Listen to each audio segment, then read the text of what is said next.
સતત વિદ્યુતભાર વિતરણ. મિત્રો સતત વિદ્યુતભાર વિતરણ એટલે શું, કેટલા પ્રકાર છે એના વિશેની માહિતી આપણે આ ટોપિકમાં ધ્યાનમાં લેવાની છે.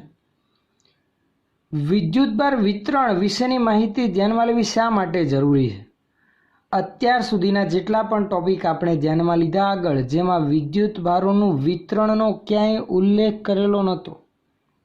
છૂટા છૂટા વિદ્યુતભારો હતા, Q1, Q2, Q3, Q4 up to Qn, જેના લીધે કોઈ બિંદુ પાસે મળતી અસર એટલે કે કોઈ બિંદુ પાસે રહેલા ધન વિદ્યુતભાર પર લાગતું એક એકના લીધે બળ, અથવા તો એક વિદ્યુતભારના લીધે કોઈ બિંદુ પાસે મળતું વિદ્યુત ક્ષેત્ર સંપાતપણાનો સિદ્ધાંતનો ઉપયોગ કરીને સરળતાથી મેળવતા હતા.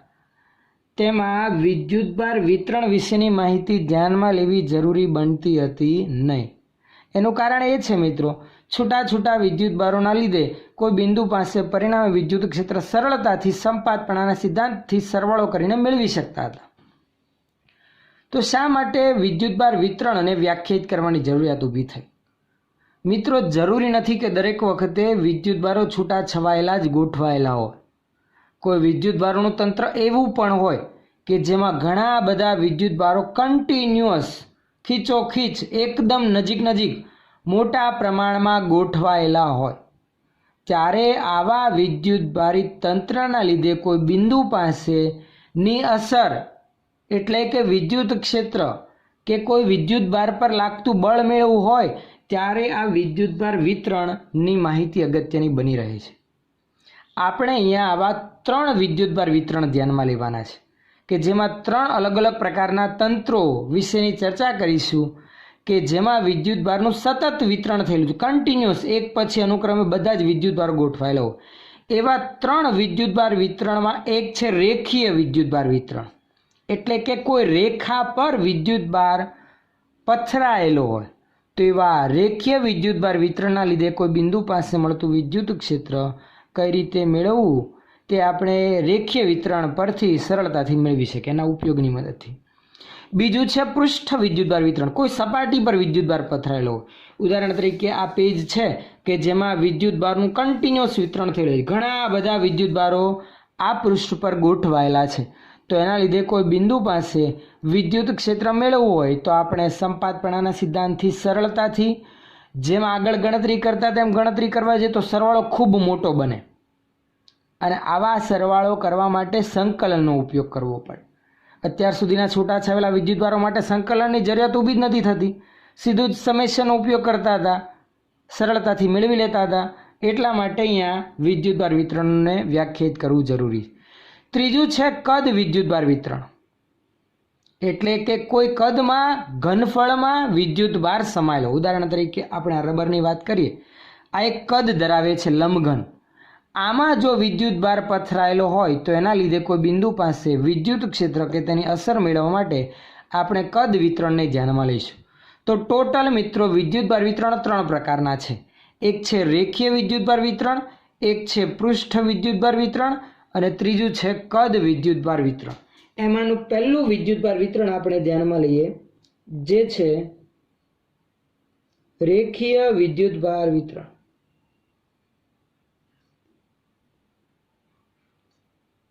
રેખીય વિદ્યુતભાર વિતરણ કોને કહેવાય?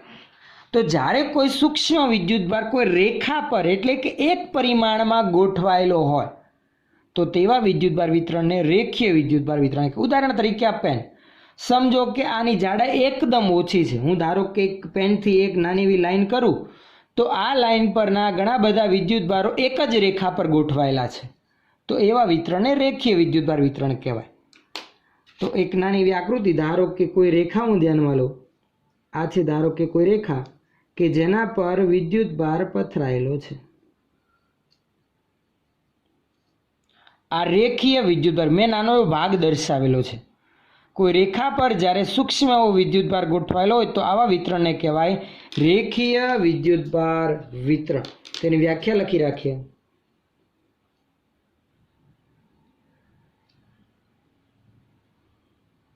કોઈ રેખા પર જ્યારે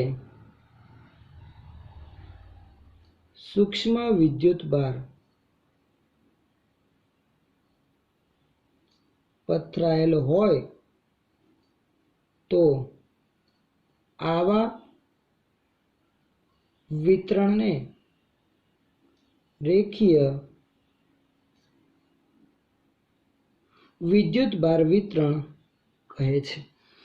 આવા રેખીય વિદ્યુતભાર વિતરણની મદદથી કોઈ બિંદુ પાસેની અસર આપણે મેળવી હોય તો કઈ રીતે મેળવી શકાય? મિત્રો એટલું યાદ રાખજો, કોઈ પણ પ્રકારનું વિદ્યુતભાર વિતરણ હોય, રેખીય હોય, આગળ આવતું પૃષ્ઠ હોય કે એના પછીનું આપણે જે ધ્યાનમાં લઈએ કદ વિદ્યુતભાર વિતરણ હોય, આવા વિદ્યુતભાર વિતરણના લીધે કોઈ બિંદુ પાસેની અસર મેળવવા માટે આપણે ડિવાઈડ એન્ડ રૂલનો ઉપયોગ કરીશું. એટલે કે ભાગલા પાડવાના, ટુકડા પાડવાના અને એકની અસર નોંધવાની, સમગ્ર માટે પછી એવી અસરોનો સરવાળો કરી લેવાનો રહે. જેમ કે અહીંયા રેખા પર વિદ્યુતભારનું સતત વિતરણ થયેલું છે, રેખીય વિદ્યુતભાર વિતરણ છે, તો આવા રેખાખંડના નાના એવા ભાગમાં વિભાજિત થયેલો કલ્પ લો. આમાંનો એક ભાગ મેં આ ધ્યાનમાં લીધો, આ નાની એવી ડેલ્ટા એલ લંબાઈ ધરાવતો ભાગ કે જેના પરના વિદ્યુતભારની ગણતરી કરીને કોઈ બિંદુ પાસેનું વિદ્યુત ક્ષેત્ર મેળવવાનું, પછી સમગ્ર રેખીય વિદ્યુતભાર વિતરણના લીધે બિંદુ પાસેની અસર મેળવવા માટે આવા નાના નાના ખંડોના લીધે મળતી અસરનો સરવાળો કરી દેવાનો રહે. પણ આવા રેખીય વિદ્યુતભાર વિતરણ માટે આપણે રેખીય વિદ્યુતભાર ઘનતાને વ્યાખ્યાયિત કરવી પડશે. તો રેખીય વિદ્યુતભાર ઘનતા કોને કહેવાય? એની વ્યાખ્યા, એકમ લંબાઈ દીઠ વિદ્યુતભારને કહેવાય રેખીય વિદ્યુતભાર ઘનતા. એકમ લંબાઈ દીઠ વિદ્યુતભારને રેખીય વિદ્યુતભાર ઘનતા કહે છે, કે જેની સંજ્ઞા છે લેમ્બડા. રેખીય વિદ્યુતભાર ઘનતાને શેના વડે દર્શાવીએ છીએ આપણે મિત્રો? લેમ્બડા વડે. એકમ લંબાઈ દીઠ વિદ્યુતભારને કહેવાય રેખીય વિદ્યુતભાર ઘનતા. સમીકરણ લખો તો આમ લખાય, રેખીય વિદ્યુતભાર ઘનતા લેમ્બડા બરાબર, વ્યાખ્યા પરથી જ સમીકરણ બને, લંબાઈ દીઠ વિદ્યુતભાર, તો રેખાની લંબાઈ આવશે છેદમાં, એના પરનો વિદ્યુતભાર આવશે અંશમાં. ધારો કે મેં આ રેખા પૈકી નાનો એવો ખંડ ધ્યાનમાં લીધો ડેલ્ટા એલ, તો એ ખંડની લંબાઈ ડેલ્ટા એલ આવશે છેદમાં. એટલે સમીકરણ સ્વરૂપે લખો તો પહેલાં લખી રાખીએ, છેદમાં લંબાઈ અને અંશમાં આવશે વિદ્યુતભાર. ધારો કે આ સૂક્ષ્મ એવા ખંડ ડેલ્ટા એલ પરનો વિદ્યુતભાર ડેલ્ટા ક્યુ છે, તો ડેલ્ટા ક્યુ એના પરનો વિદ્યુતભાર અંશમાં અને છેદમાં ખંડની લંબાઈ ડેલ્ટા એલ. તો આ જે ડેલ્ટા ક્યુ છે આ સૂક્ષ્મ ખંડ પરનો વિદ્યુતભાર, ડેલ્ટા એલ લંબાઈ દીઠ કે એ ડેલ્ટા એલ લંબાઈ પરનો વિદ્યુતભાર. જો વિદ્યુતભાર આપણે મેળવ્યો તો સીધો જ વિદ્યુતભાર કરતા બનાવે, માટે વિદ્યુતભાર ડેલ્ટા ક્યુ બરાબર લેમ્બડા ઇન્ટુ ડેલ્ટા એલ આમ આપણે મેળવી છે. આમ જો કોઈ પણ રેખા પરના નાના એવા ભાગ પરનો વિદ્યુતભાર મેળવવો હોય તો એ વિદ્યુતભાર બરાબર રેખીય વિદ્યુતભાર ઘનતા લેમ્બડા ગુણાકારમાં એ ભાગની લંબાઈ કરવાની રહે. ધારો કે આ રેખા પર હું L1 લંબાઈનો ટુકડો ધ્યાનમાં લઉં, ધારો કે સપોઝ આ ટુકડાની લંબાઈ આટલો, જેમાં અહીંયાથી અહીંયા ધ્યાનમાં લઉં એ L1 હોય, તો L1 પરનો વિદ્યુતભાર કેટલો? સીધું જ લખી નાખવાનું સમીકરણ, ક્યુ કે પછી ડેલ્ટા ક્યુ બરાબર લેમ્બડા ઇન્ટુ એ ખંડની લંબાઈ L1. આ રીતે આપણે સરળતાથી ગણતરી કરી શકીએ. રેખીય વિદ્યુતભાર ઘનતા આપણી પાસે હોય તો એ નાના એવા ટુકડા કે નાના એવા ભાગ પરના વિદ્યુતભારની ગણતરી થાય. આ રેખીય વિદ્યુતભાર ઘનતાનો એકમ શું આવશે? એનો એકમ રેખીય વિદ્યુતભાર ઘનતાનો એકમ તો કે અંશમાં વિદ્યુતભાર છેદમાં લંબાઈ, વિદ્યુતભારનો એકમ કુલમ, છેદમાં અંતર એટલે કે લંબાઈનો એકમ આવશે મીટર. પારિમાણિક સૂત્રની વાત કરીએ તો શું આવશે પારિમાણિક સૂત્ર? તો કિલોગ્રામ તો છે જ નહીં, સમય માટે સેકન્ડ પણ નથી, તો દળનું પરિમાણ 0 એટલે m0, લંબાઈનું પરિમાણ 1 છે, મીટરની 1 ઘાત, પણ છેદમાં છે, અંશમાં આવે તો -1, તો m0 l -1. વિદ્યુતભારનું પારિમાણિક સૂત્ર આવે A1 T1, એ અંશમાં જ છે તો T1 અને A1 સીધું અંશમાં લખી રાખવાનું રહે. આ સતત વિદ્યુતભાર વિતરણ પૈકી આપણે પ્રથમ વિદ્યુતભાર વિતરણ ધ્યાનમાં લીધું. એના 3 પ્રકારોમાં રેખીય વિદ્યુતભાર વિતરણ. હવે બીજો પ્રકાર આપણે આગળ વધારીએ. રેખીય વિદ્યુતભાર વિતરણ પછી સપાટી પર કોઈ વિદ્યુતભાર વિતરિત થયેલો હોય કોઈ પૃષ્ઠ પર, તો એવા કિસ્સામાં વિદ્યુતભાર વિતરણની માહિતી કઈ રીતે ધ્યાનમાં લેવાય. એટલે બીજો આપણો પ્રકાર છે વિદ્યુતભાર વિતરણનો પૃષ્ઠ વિદ્યુતભાર વિતરણ. પૃષ્ઠ વિદ્યુતભાર વિતરણ મિત્રો, પૃષ્ઠ એટલે કે કોઈ સપાટી જે ક્ષેત્રફળ ધરાવે છે. ઉદાહરણ તરીકે આ પેજ જે તમને દેખાવે છે સ્ક્રીન પર, આ પેજ પર વિદ્યુતભાર વિતરિત થયેલો હોય તો એને પૃષ્ઠ વિદ્યુતભાર વિતરણ કહેવાય. આવી સપાટી પર વિદ્યુતભાર વિતરિત થયેલો હોય તો એના લીધે કોઈ બિંદુ પાસેની પરિણામી અસર મેળવો હોય તો શું કરવાનું? આગળ કર્યું હતું એમ જ આ સપાટીને નાના નાના એવા સૂક્ષ્મ ખંડોમાં વિભાજિત કરેલી કલ્પવાની, ધ્યાનમાં લેવાની, એમાંનો એક નાના એવા ટુકડાના લીધે મળતી અસર ગણવાની, સમગ્ર માટે પછી એવી અસરોનો શું કરી દેવાનો રહે? સરવાળો. પરંતુ એવા સૂક્ષ્મ ખંડો ઘણા બધા હોવાથી સરવાળો સમેશન ઉપરાંત સંકલનમાં પણ પરિણમે. જેવું એક ઉદાહરણ આપણે છેવટે જોઈશું. તો પૃષ્ઠ વિદ્યુતભાર વિતરણ માટે પણ એક નાની એવી આકૃતિ. ધારો કે કોઈ સપાટી મેં ધ્યાનમાં લીધી. આ છે ધારો કે કોઈ સપાટી કે જેના પર વિદ્યુતભાર વિતરિત થયેલો છે, પથરાયેલો છે. કોઈ સૂક્ષ્મ વિદ્યુતભાર એવા બિંદુવત વિદ્યુતભારો આ સપાટી પર સતત રીતે વિતરિત થયેલા છે. તો આવી સપાટી પર વિદ્યુતભારની પૃષ્ઠ ઘનતા કઈ રીતે વ્યાખ્યાયિત કરવી, આની કોઈ બિંદુ પાસેની અસર કઈ રીતે ગણવી? તો આપણે શું કરવાનું? આવી સપાટીને નાના નાના એવા ખંડોમાં વિભાજિત કરેલી કલ્પના કરવાની. આવા સૂક્ષ્મ ખંડો આપણે પાડી દેવાના. એમાંનો એક ખંડ આપણે ધ્યાનમાં લઈએ. આ એક સૂક્ષ્મ ખંડ ઘણા બધા પૈકી ધ્યાનમાં લીધું. ધારો કે આ સૂક્ષ્મ ખંડનું ક્ષેત્રફળ છે ડેલ્ટા એસ. જે ઉપરોક્ત નાના એવા ખંડની લંબાઈ મેં ડેલ્ટા એલ ધ્યાનમાં લીધી હતી. આ સૂક્ષ્મ ખંડનું ક્ષેત્રફળ છે મિત્રો ધારો કે ડેલ્ટા એસ. આ ડેલ્ટા એસ સૂક્ષ્મ ખંડ પરનો વિદ્યુતભાર ધારો કે છે ડેલ્ટા ક્યુ જેટલો. તો વિદ્યુતભારની પૃષ્ઠ ઘનતા પરથી આ ખંડ પરનો આપણે વિદ્યુતભાર મેળવી શકીએ. વિદ્યુતભારની પૃષ્ઠ ઘનતાને વ્યાખ્યાયિત કરીએ પહેલાં પૃષ્ઠ વિદ્યુતભાર વિતરણની વ્યાખ્યા લખીએ. ઉપરોક્તની જેમ જ કોઈ રેખા પરના બદલે જો કોઈ સૂક્ષ્મ પૃષ્ઠ પર સૂક્ષ્મ વિદ્યુતભાર પથરાયેલો હોય તો આવા વિતરણને રેખીય વિદ્યુતભાર વિતરણના બદલે અહીંયા પૃષ્ઠ માટે શું લખીશું? પૃષ્ઠ વિદ્યુતભાર વિતરણ. એટલે વ્યાખ્યા આમ લખાશે: જો કોઈ પૃષ્ઠ પર સૂક્ષ્મ વિદ્યુતભાર પથરાયેલો હોય એટલે કે દ્વિપરિમાણ કહેવાય. એક સપાટી માટે એક્સ એક્સિસ અને વાય, માત્ર વાય અને ઝેડ, એક્સ અને ઝેડ બે જ સમતલમાં કોઈ વિદ્યુતભારનું વિતરણ થયેલું હોય તો આવા વિદ્યુતભાર વિતરણને કહેવાય પૃષ્ઠ વિદ્યુતભાર વિતરણ. નોંધી રાખીએ.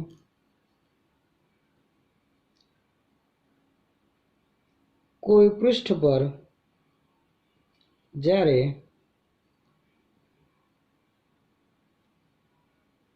સૂક્ષ્મ વિદ્યુતભાર પથરાયેલ હોય તો આવા વિદ્યુતભાર વિતરણને પૃષ્ઠ વિદ્યુતભાર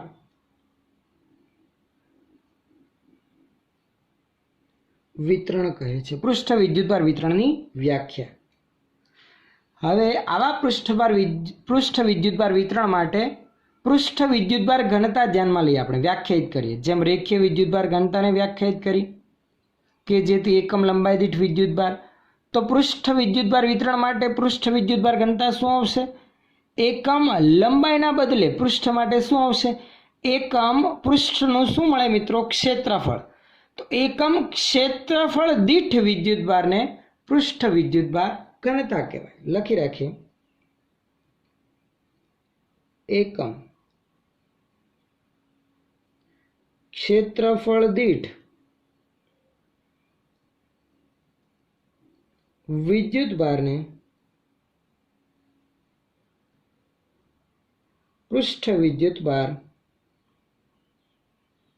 ઘનતા કહે છે। વ્યાખ્યા ખાસ ધ્યાનમાં લેવી મિત્રો। 2 માર્ક્સમાં પ્રશ્ન સ્વરૂપે પૂછાઈ શકે। રેખીય વિદ્યુતભાર વિતરણની વ્યાખ્યા, એકમ અને પારિમાણિક સૂત્ર, પૃષ્ઠ વિદ્યુતભાર વિતરણ કે વિદ્યુતભાર ઘનતાની વ્યાખ્યા, એકમ અને પારિમાણિક સૂત્ર, અને એ જ રીતે કદ માટે પણ પૂછાઈ શકે। તો હવે આ પૃષ્ઠ વિદ્યુતભાર વિતરણનું સમીકરણ લખી રાખીએ। પૃષ્ઠ વિદ્યુતભાર વિતરણ માટે પૃષ્ઠ વિદ્યુતભાર ઘનતાનું સમીકરણ। પૃષ્ઠ વિદ્યુતભાર ઘનતાને મિત્રો સિગ્મા વડે દર્શાવવામાં આવે છે।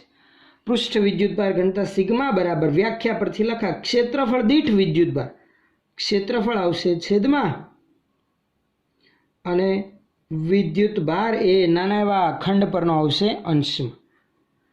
સૂક્ષ્મ ખંડ પરનો વિદ્યુતભાર આપણે નોંધેલ છે જે છે ડેલ્ટા ક્યુ, અને એ સૂક્ષ્મ ખંડનું ક્ષેત્રફળ છે ડેલ્ટા એસ, તો ડેલ્ટા એસ આવશે છેદમાં। માટે ડેલ્ટા એસ ખંડ પરનો વિદ્યુતભાર આમ બને, ડેલ્ટા ક્યુને કરતા બનાવું તો ડેલ્ટા ક્યુ બરાબર સિગ્મા ઇન્ટુ ડેલ્ટા એસ। આમ મિત્રો કોઈ પણ પૃષ્ઠ વિદ્યુતભાર વિતરણ ધરાવતા ભાગ પરના કોઈ પણ ટુકડા પરનો કે કોઈ વિસ્તાર પરનો વિદ્યુતભાર મેળવવો હોય તો સીધું એ વિસ્તારનું ક્ષેત્રફળ ગુણાકારમાં એ સપાટી પર વિદ્યુતભારની પૃષ્ઠ ઘનતાનો ગુણાકાર કરવાથી મળી જાય। હવે આવા પૃષ્ઠ વિદ્યુતભાર ઘનતાનો એકમ આપણે નોંધી રાખીએ તો શું આવશે મિત્રો એકમ? સમીકરણ પરથી જોઈએ, અંશમાં વિદ્યુતભાર તો કુલમ, છેદમાં ક્ષેત્રફળ છે તો મીટર નહીં મીટર સ્ક્વેર આવશે, તથા પારિમાણિક સૂત્રની વાત કરીએ। પારિમાણિક સૂત્ર કુલમ પ્રતિ મીટર સ્ક્વેર, મીટરના પરિમાણ 2 થયા એટલે ઉપર આપણે ધ્યાનમાં લીધું એમ m0 દળનું કોઈ પરિમાણ નથી, l તો કે લંબાઈ મીટરના 2 પરિમાણ છે, 2 ઘાત છે પણ છેદમાં છે, અંશમાં લાવતા l-2 t1 a1। આ પૃષ્ઠ વિદ્યુતભાર વિતરણ માટે પૃષ્ઠ વિદ્યુતભાર ઘનતાનું પારિમાણિક સૂત્ર। તો જેમ આગળ ધ્યાનમાં લીધું એમ કોઈ સપાટી પર વિદ્યુતભાર પથરાયેલો હોય તો એના લીધે કોઈ બિંદુ પાસે ક્ષેત્ર મેળવવું હોય તો આવા નાના એવા એક ખંડના લીધે ક્ષેત્ર મેળવવાનું, પછી સમગ્ર ખંડોના લીધે મળતા ક્ષેત્રનો આપણે સરવાળો કરવાથી પૃષ્ઠ વિદ્યુતભાર વિતરણના લીધે કોઈ બિંદુ પાસે મળતું વિદ્યુત ક્ષેત્ર મેળવી શકીએ। હવે આ જ રીતે 2 પ્રકાર આપણે ધ્યાનમાં લીધા, ત્યારબાદ હવે ત્રીજા પ્રકાર તરફ આગળ વધીએ। ત્રીજો પ્રકાર છે મિત્રો કદ વિદ્યુતભાર વિતરણ। કદ વિદ્યુતભાર વિતરણ એટલે કે કોઈ ઘનફળ કે કદ ધરાવતા ભાગમાં વિદ્યુતભાર વહેંચાયેલો હોય તેના લીધે કોઈ બિંદુ પાસે મળતું વિદ્યુત ક્ષેત્ર કઈ રીતે મેળવી શકાય એના માટે કદ વિદ્યુતભાર વિતરણની માહિતી આપણે સૌપ્રથમ ધ્યાનમાં લઈએ। તો ત્રીજો પ્રકાર કદ વિદ્યુતભાર વિતરણ। કદ વિદ્યુતભાર વિતરણ એક કદખંડ ધ્યાનમાં લઈએ કે નાનો એવો ભાગ ધ્યાનમાં લઈએ કે જેમાં વિદ્યુતભાર વહેંચાયેલો છે।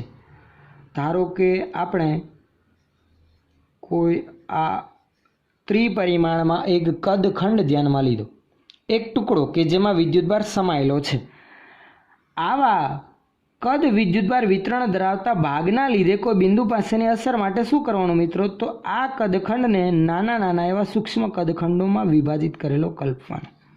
એમાંનો મેં એક નાનો કદખંડ ધ્યાનમાં લઈને તમને દર્શાવ્યો છે। વિદ્યુતભારનું વિતરણ સતત થયેલું છે પરંતુ એક નાનો એવો કદખંડ, ધારો કે આ કદખંડનું કદ છે ડેલ્ટા વી તથા આના પરનો વિદ્યુતભાર છે ડેલ્ટા ક્યુ જેટલો। આવા કદ વિદ્યુતભાર વિતરણમાં નાના એવા કદખંડ પરનો વિદ્યુતભાર છે મિત્રો ડેલ્ટા ક્યુ અને એક કદખંડનું કદ છે ડેલ્ટા વી।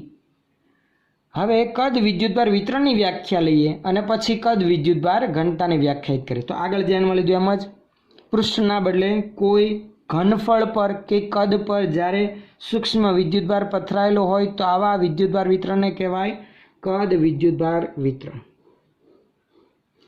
કોઈ કદ પર અથવા તો લખી શકાય ઘનફળ પર જ્યારે સૂક્ષ્મ વિદ્યુતભાર પથરાયેલ હોય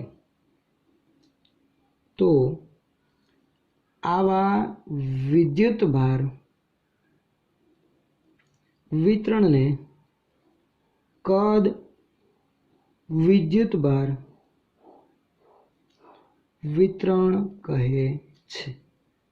આવા કદ વિદ્યુતભાર વિતરણ માટે કદ વિદ્યુતભાર ઘનતા વ્યાખ્યાયિત કરવાની છે આપણે. તેની વ્યાખ્યા જેમ આગળ ધ્યાનમાં લીધી એમ એકમ લંબાઈ દીઠ વિદ્યુતભાર તો રેખીય વિદ્યુતભાર ઘનતા એવી લેમડા, એકમ ક્ષેત્રફળ દીઠ વિદ્યુતભાર તો પૃષ્ઠ વિદ્યુતભાર ઘનતા એવી સિગ્મા, તો એકમ કદ દીઠ વિદ્યુતભાર એટલે કદ વિદ્યુતભાર ઘનતા એવી રો ધ્યાનમાં લઈએ. લખી રાખીએ એકમ કદ દીઠ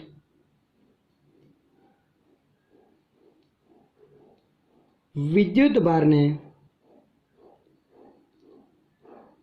કદ વિદ્યુતભાર ઘનતા રો કહે છે. કદ વિદ્યુતભાર ઘનતાની સંજ્ઞા આવશે મિત્રો રો. એનું સમીકરણ કદ વિદ્યુતભાર ઘનતા રો બરાબર અંશમાં આવશે વિદ્યુતભાર કદ દીઠ વિદ્યુતભાર તો છેદમાં આવશે કદ. ધ્યાનમાં લીધેલા નાના એવા સૂક્ષ્મ કદખંડ પરનો વિદ્યુતભાર છે ડેલ્ટા ક્યુ અને છેદમાં એ સૂક્ષ્મ કદખંડનું કદ છે ડેલ્ટા વી. માટે સૂક્ષ્મ કદખંડ પરનો વિદ્યુતભાર ડેલ્ટા ક્યુ બરાબર રો ઇન્ટુ ડેલ્ટા વી. તેના એકમની આપણે વાત કરીએ તો એકમ આવશે મિત્રો કદ વિદ્યુતભાર ઘનતાનો એકમ અંશમાં વિદ્યુતભાર તો કુલમ, કદનો એકમ મીટર ક્યુબ તો કુલમ પ્રતિ મીટર ક્યુબ. તથા પારિમાણિક સૂત્રની વાત કરીએ તો કુલમ પ્રતિ મીટર ક્યુબ લંબાઈના 3 પરિમાણ છે પણ છેદમાં છે એટલે આવું બનશે. દળનું પરિમાણ 0, લંબાઈની એટલે Lની -3 ઘાત T1 અને A1 આ તેનું પારિમાણિક સૂત્ર. તો 3 પ્રકારના વિદ્યુતભાર વિતરણો આપણે ધ્યાનમાં લીધા. રેખીય વિદ્યુતભાર વિતરણ, પૃષ્ઠ વિદ્યુતભાર વિતરણ અને કદ વિદ્યુતભાર વિતરણ. ખાસ કરીને મિત્રો આ વિદ્યુતભાર વિતરણમાં જે વિદ્યુતભાર ઘનતાઓ આપણે વ્યાખ્યાયિત કરી, રેખીય વિદ્યુતભાર ઘનતા એવી લેમડા, પૃષ્ઠ વિદ્યુતભાર ઘનતા એવી સિગ્મા અને કદ વિદ્યુતભાર ઘનતા એવી રો, એના સમીકરણો ખાસ યાદ રાખવા. એની ગણતરી ખૂબ જ અગત્યની છે. દાખલાઓમાં, કોમ્પિટિટિવ એક્ઝામમાં આવા વિદ્યુતભાર વિતરણનો ઉપયોગ કરીને ગણતરી કરવાવાળા પ્રશ્નો આવતા હોય છે વારંવાર. હવે મિત્રો આપણે આગળ આવા સતત વિદ્યુતભાર વિતરણમાં એક નાના એવા કદ વિદ્યુતભાર વિતરણના લીધે કોઈ બિંદુ પાસે વિદ્યુત ક્ષેત્ર કઈ રીતે મેળવી શકાય એની ટૂંકમાં સમજૂતી ધ્યાનમાં લઈએ. ટૂંકમાં સમજૂતી માટે આપણે શું ધ્યાનમાં લઈએ તો સૌ પ્રથમ હું એક કદ વિદ્યુતભાર વિતરણ ધરાવતો ભાગ દર્શાવી રાખું. ધારો કે આ કોઈ કદ વિદ્યુતભાર વિતરણ ધરાવતો ઘનફળ ધરાવતો ભાગ છે. એમાંનું એક સૂક્ષ્મ કદખંડ જેમ આપણે ઉપર આકૃતિમાં દર્શાવ્યું એમ ધારો કે આ છે.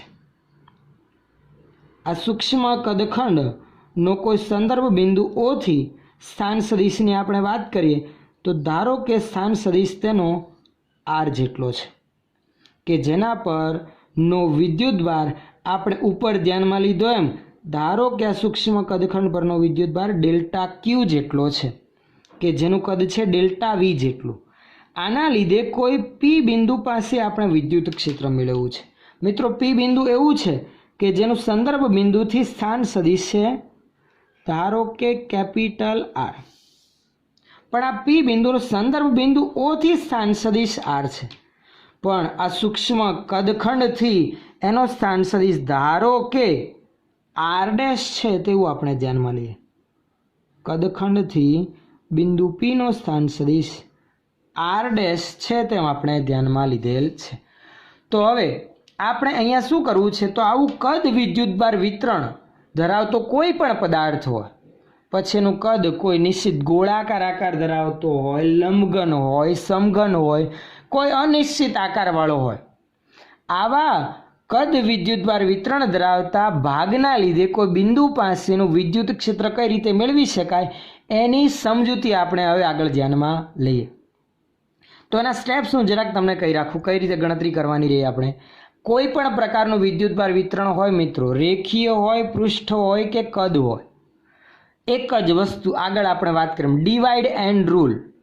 નાના એવા ટુકડાના લીધે મળતી અસર મેળવવાની સમગ્ર એવા વિતરણના લીધે મળતી અસર માટે એવા સૂક્ષ્મ એવા ખંડો હોય કે પછી પૃષ્ઠખંડો હોય કે પછી કદખંડો હોય એના લીધે મળતી અસરોનો શું કરવાનો રહે?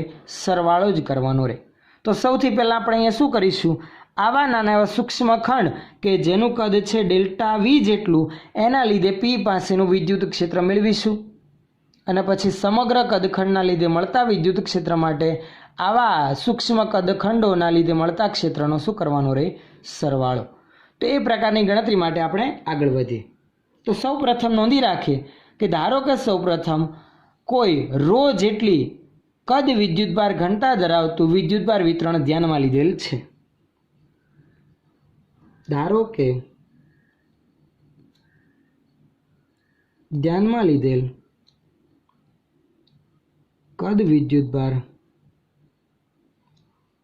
વિતરણ ધરાવતા ભાગની કદ વિદ્યુતભાર ઘનતા રો છે. રો જેટલી કદ વિદ્યુતભાર ઘનતા ધરાવે છે આ સમગ્ર વિતરણ, એટલે એકમ કદ દીઠ વિદ્યુતભાર એનો એક સરખો રો જેટલો છે. આવા કદ વિદ્યુતભાર વિતરણમાં આપણે એક સૂક્ષ્મ ખંડ ધ્યાનમાં લેવાનો છે. આવા કદમાં કે પછી લખી શકાય ઘનફળમાં એક સૂક્ષ્મ કદખંડ કે જેનું કદ ડેલ્ટા વી જેટલું છે તેને ધ્યાનમાં લો, એટલે એને ધ્યાનમાં લીધેલો છે. આવા સૂક્ષ્મ કદખંડનો સંદર્ભ બિંદુ O થી સ્થાન સદિશ R છે તથા આવા સૂક્ષ્મ કદખંડથી R' જેટલા સ્થાન સદિશ અંતર આવેલા P બિંદુ પાસે ક્ષેત્ર મેળવવું છે. લખી રાખીએ. અહીં આવા કદ વિદ્યુતભાર વિતરણના લીધે સંદર્ભ બિંદુ O થી કેપિટલ R સ્થાન સદિશ ધરાવતા P બિંદુ પાસે વિદ્યુત ક્ષેત્ર આપણે મેળવીએ. તો આવા સમગ્ર કદ વિદ્યુતભાર વિતરણના લીધે સંદર્ભ બિંદુ O થી R સ્થાન સદિશ ધરાવતા P બિંદુ પાસે ક્ષેત્ર મેળવીએ. સાથે સાથે નોંધી રાખીએ કે સંદર્ભ બિંદુ O થી કદખંડનો સ્થાન સદિશ R અને કદખંડથી P નો સ્થાન સદિશ R' છે. અહીં સંદર્ભ બિંદુ O થી કદખંડનું સ્થાન સદિશ R તથા ડેલ્ટા વી કદખંડથી P નો સ્થાન સદિશ R' છે. તો હવે આપણે આ સૂક્ષ્મ કદખંડ ડેલ્ટા વી ના લીધે P પાસે મળતું વિદ્યુત ક્ષેત્ર પહેલા આપણે મેળવીએ. તો આગળ મિત્રો આપણે સૂક્ષ્મ એવા ડેલ્ટા વી ખંડના લીધે P પાસે ક્ષેત્ર મેળવીએ.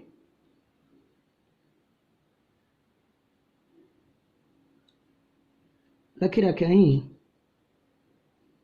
સૂક્ષ્મ ખંડ પરનો વિદ્યુતભાર, એના પરનો વિદ્યુતભાર પહેલા આપણે લખવો પડશે.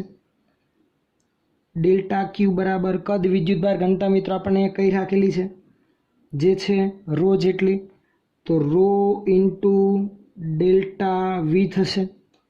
આ સૂક્ષ્મ કદખંડ પરનો વિદ્યુતભાર. સૂક્ષ્મ કદખંડના લીધે P પાસેનું વિદ્યુત ક્ષેત્ર મેળવવા માટે મિત્રો આપણે આવું કરી શકીએ. સૂક્ષ્મ કદખંડ પરનો વિદ્યુતભાર એકદમ સૂક્ષ્મ એટલે કે બિંદુવત વિદ્યુતભાર ગણી શકાય.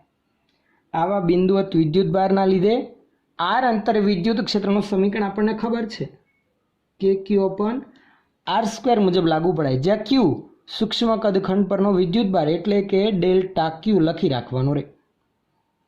જ્યારે R ના બદલે R' સ્થાન સદિશ છે કદખંડથી P નો, તો R' નો વર્ગ. ધારો કે કદખંડ પરનો વિદ્યુતભાર ધન છે તો ધન વિદ્યુતભારનું ક્ષેત્ર ત્રિજ્યાવર્તીને બહાર તો કદખંડથી પીને જોડતી દિશામાં ક્ષેત્ર આપણને મળશે. તો નોંધી રાખીએ પહેલાં. હવે સૂક્ષ્મ કદખંડના લીધે પી પાસે મળતું વિદ્યુત ક્ષેત્ર ઈ, જેને હું ડેલ્ટા ઈ પણ કહી શકું, કારણ કે સૂક્ષ્મ કદખંડના લીધે મળે છે તો નાના મૂલ્યનું હશે. તો ડેલ્ટા ઈ બરાબર કે ક્યુ અપન આર સ્ક્વેર મુજબ જ કેની જગ્યા પર 1/4πε0, ક્યુની જગ્યા પર તો કે કદખંડ પરનો વિદ્યુતભાર એટલે કે ડેલ્ટા ક્યુ, છેદમાં અંતર કદખંડથી તો કે આર ડેશ, તો આર ડેશનો વર્ગ છે મિત્રો, આ 12 નથી, આર ડેશનો વર્ગ છે, ઇન્ટુ વિદ્યુત ક્ષેત્રની દિશામાં એકમ સદિશ, તો આર ડેશની દિશામાં એટલે આ કદખંડ ડેલ્ટા વીથી આર ડેશની દિશામાં ત્રિજ્યાવર્તી દિશામાં ક્ષેત્ર મળશે એટલે આર ડેશ કેરેટ, એટલે સોરી અહીંયા એકમ સદિશ આર ડેશ કેરેટ દર્શાવવાનો રહેશે. હવે સમગ્ર વિદ્યુતભાર વિતરણના લીધે પી પાસે મળતું ક્ષેત્ર મેળવવા માટે આવા બધા જ સૂક્ષ્મ કદખંડોના લીધે મળતા ક્ષેત્રનો સરવાળો કરવાથી મળે. હવે સમગ્ર વિદ્યુતભાર વિતરણના લીધે મળતું ક્ષેત્ર મેળવવા આવા બધા જ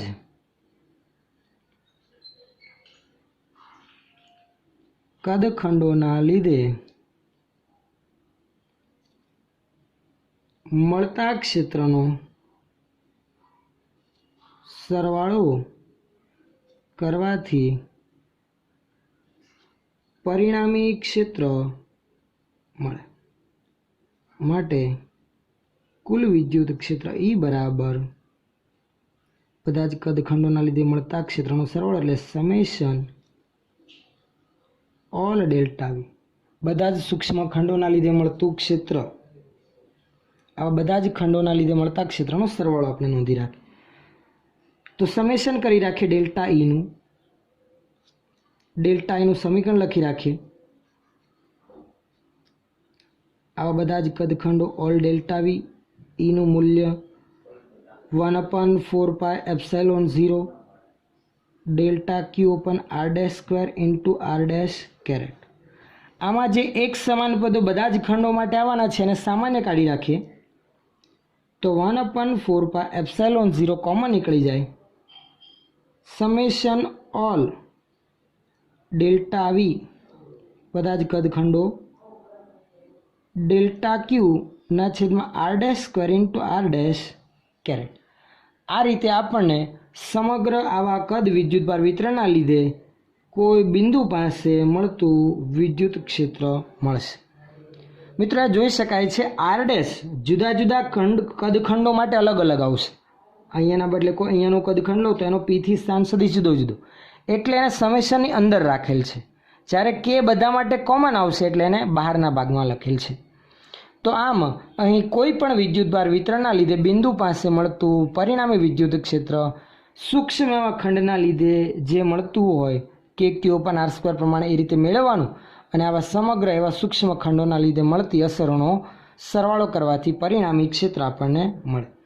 તો જ્યારે આપણને મિત્રો પ્રશ્ન એ રીતે પૂછાય કોઈ કદ વિદ્યુતભાર વિતરણના લીધે કોઈ બિંદુ પાસે મળતા વિદ્યુત ક્ષેત્રનું સમીકરણ તારવું, તો આપણે આ પ્રમાણે ગણતરી દર્શાવવાની રહેશે.